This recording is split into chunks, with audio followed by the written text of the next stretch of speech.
Hey, welcome to my campground. I'm in my Kodiak Canvas Tent, which is super glampy. You can stand up in it and it's really spacious. I like to set up in my yard every summer because it gets so hot in my room. And I just really love camping, so whenever I can't get out of town, I like to just pretend I'm camping in my own backyard. So I wanted to take you along and show you some of the fun stuff you can do, hopefully in your very own backyard if you have a yard. I have a kind of a cold plunge set up, which is really just like a lukewarm plunge right now because I don't have any ice. I also set up my hammock so I can hang out and read a book and really feel like I'm on a camping trip. First, I'll show you how I set this thing up. I can actually do it pretty much all by myself. I had a little trouble hammering in the stakes, so I had Tanner help me. And then I think also Tanner's gonna give us a little tutorial on how to do a really basic campfire, because I'm actually not that good at it. I usually let him do it. He gets really excited to do it. So he's gonna teach me how to do it and I'll film it so that you guys can learn too in case you don't know how. I'm gonna set up my Kodiak tent. I bought this tent many years ago, originally for Burning Man. It's really great for Burning Man. It can zip all the way up and it keeps all the dust out. It's a 4-person tent, although it's the biggest 4-person tent I've ever seen. You can stand up in it. The walls are made of canvas. The floor is a really thick and durable tarp. I believe the dimensions are 9 feet by 8 feet. To set it up, you just spread it out, and then you have to hammer in these giant stakes, which is probably the hardest part. Here's Tanner helping me out. If the ground is pretty soft, it's not that bad, but my yard has rock hard ground. Then you just have to put the poles in, which is a little tricky at first, but you get the hang of it. You put the small black poles into the roof and connect them to these larger silver poles.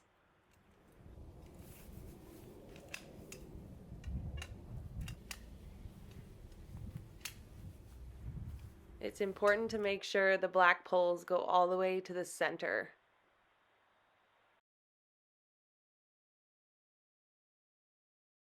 This is the fun part. You put the ends of the 2 silver poles together and they basically just snap together. And it makes a lot of tension so that the roof stays tight. Last, you have to get the other 2 silver poles, and I usually just extend them out about 1.5 feet and make sure you tighten them down. You want the poles to be exactly the same height so that your roof is level. And then you just stick the poles under the roof onto the little nub. You know, this is surprisingly hard to explain, so hopefully the pictures are helping. Last, you just adjust both sides until they're as high as they can go. That way you can stand up in the tent. I love this tent for glamping or yard camping. I'll include a link below if you want to pick one up for yourself.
So I'm going to be making some foil packets, which is one of my favorite ways to cook when I'm camping. All you really need is foil, and Usually I just do some veggies, but you can do a lot of different things with this. So I'm gonna do probably some potatoes. I have sweet potatoes too. I have some corn, which actually this would be even better in the husk, but that's what I have right now. And then I have some zucchini and an onion, lemon, salt, and butter or some kind of oil would work too. But if you have a cooler, butter is the best tasting. So I'm just gonna cut some of these up. You can cook the whole potato in foil, it just takes a lot longer. So I'm just gonna cut them into like, whatever, 1/2 inch to inch pieces.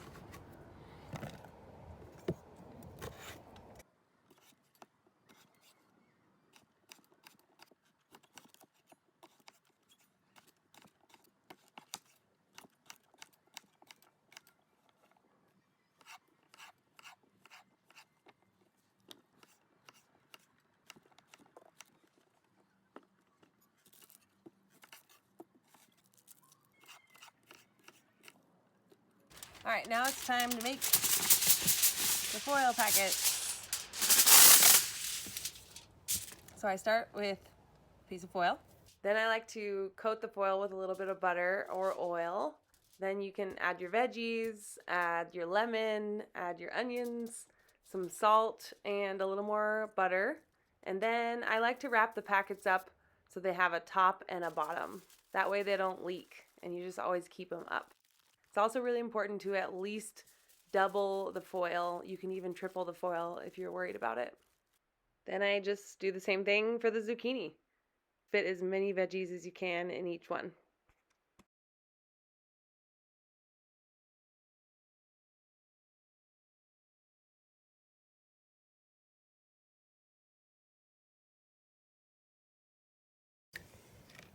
And our packets are ready. Forgot to mention, this is going to be a really helpful tool. So if you're planning on doing this camping, make sure you bring some tongs so you can take them out of the fire. You don't want to have to wait till the fire's out. Here is our fire pit, and Tanner is going to show me how to make really easy fire. This is what we call muggle fire. Muggle fire. So there's nothing special about this. This is just the basic. Use a lighter, so it's kind of cheap.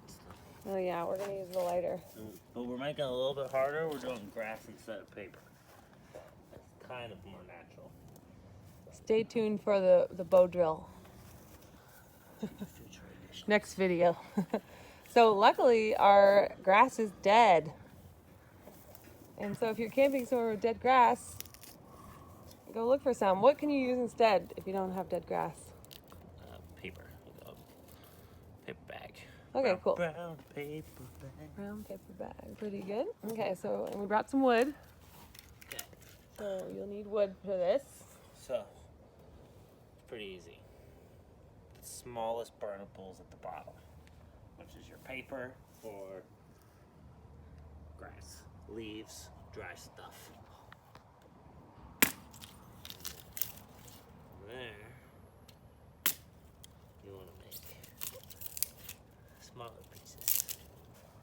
So you're gonna put these smaller pieces on top.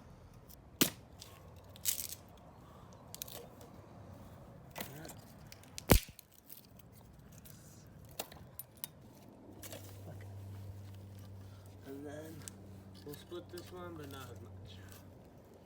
So like medium pieces.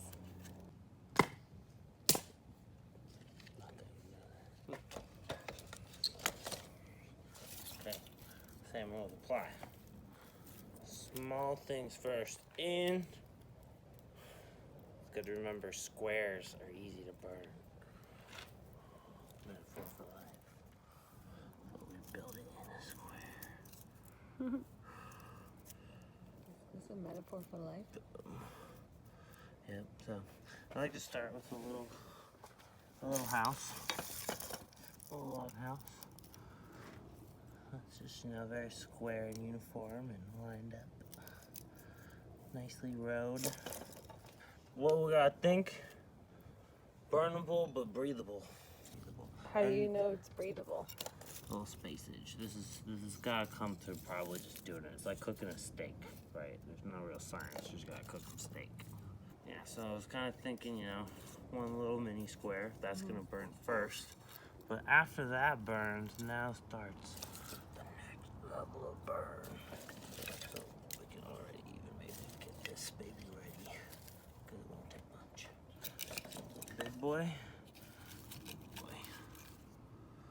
Little guys are good, little guys are good, because they burn quick.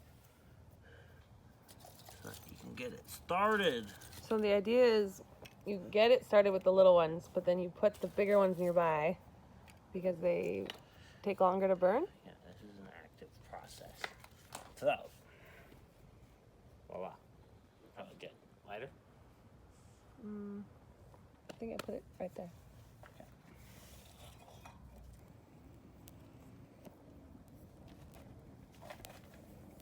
Should be good.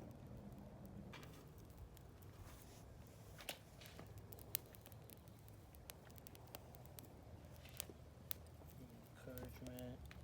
Mostly you just need to get this wood started. Let the wood going. Wow, that looks so easy. The hard part is that. Genius. So, you know, we gotta wait for this little house to burn a little bit.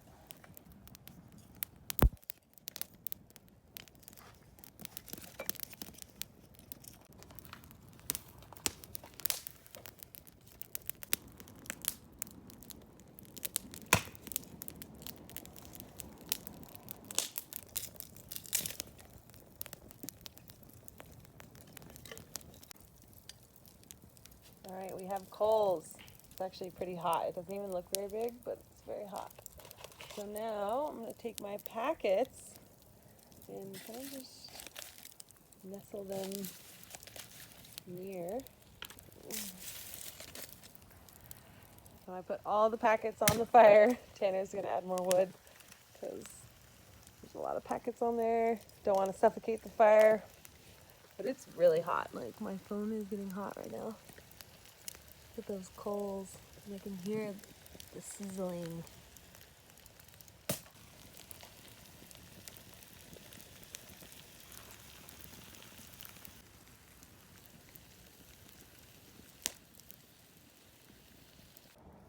We also have hot dogs for some protein. I actually get these at Trader Joe's. They have grass-fed organic hot dogs, and these are pretty clutch if you want to cook hot dogs.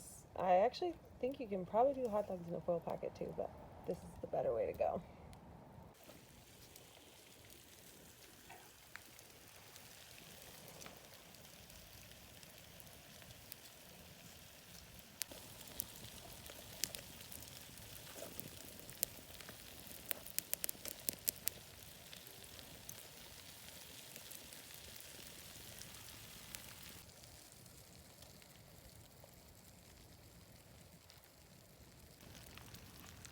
So it's been about half an hour, and I'm wondering if the corn is done, because it was already kind of pre-cooked. So we're going to try that, and maybe I'll also try one of the zucchinis. Maybe this one. The corn is perfect, heated up. I'm going to add some butter, and these also might be perfect. They're kind of soft. Let me give it a try.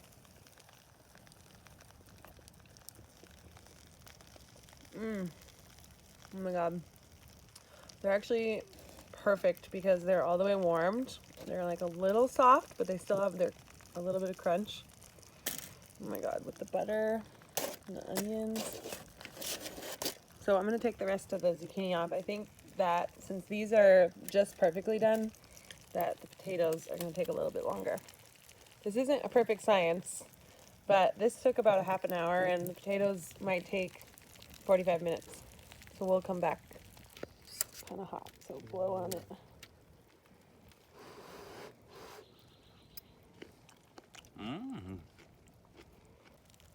Another thing you can do is make sure you turn them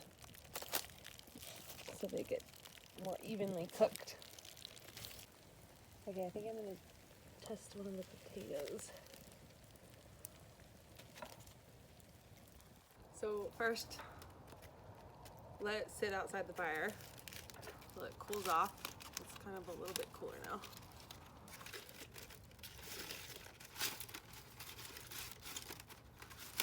Look at all that steam. Here, come look. Can you see it? Oh yeah, look at that one. It's like roasted. And they're perfectly soft. Mmm.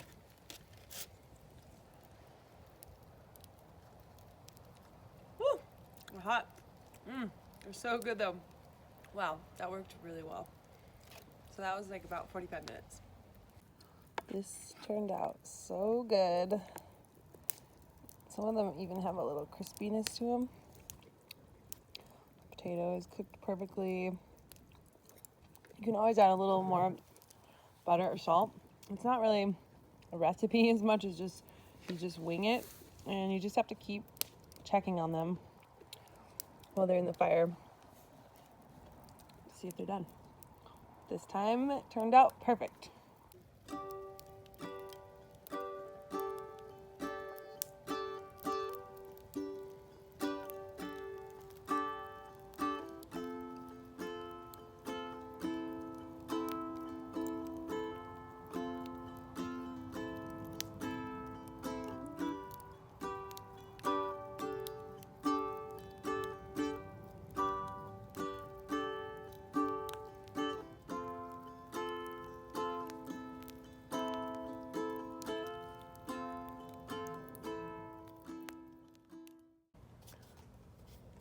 This light might be one of my favorite little camping gadgets. It's hard to see, but it has a little clip on the back. Clip it on. You can turn it on and off. And then it can get brighter. Or I like it pretty dim. And then it has different modes. It has like, this is like a warm light. This is like more of a blue light, which is like what my headlamp is. Ooh, that one's bright. Within each mode, you can like turn it down. This is, I think, just white light. There's a red flasher and a slow red flasher, and this is the warm one. Pretty much I just keep it on this one. It looks really nice.